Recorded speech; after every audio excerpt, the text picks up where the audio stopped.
తల్లి ఆశీర్వాదం లేకపోతే ఏ దేవుడు కానీ ఏ గురువు కానీ ఏమీ చేయలేడు. నాలాంటి 1,00,000 మంది గురువులు వచ్చినా మీలాంటి 1,00,00,000 మంది దేవతలు స్థాపించుకున్నా కూడా లాభం లేదు.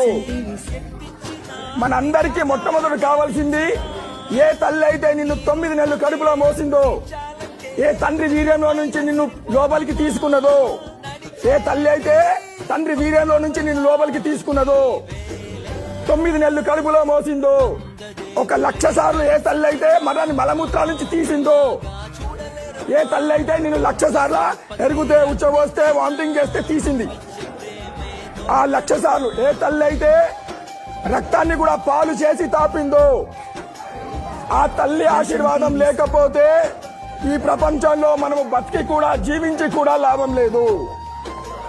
నువ్వు బతుకున్నావంటే, ఈ శరీరంలో ప్రాణముతో ఉన్నావంటే, ప్రాణము పోసింది ఎవరు అంటే కన్న తల్లి.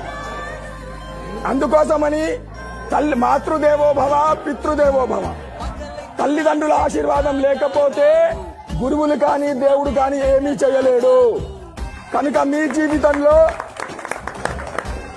మీ అందరి జీవితంలో ఒక్కరోజు కూడా మీరు ఉండకూడదు, ఈ రోజు నేను నా తల్లిదండ్రిని స్మరించుకోలేదు, తల్లిదండ్రిని యాద్ చేసుకోకుండా మీ జీవితంలో ఒక్కరోజు కూడా గడపద్దు.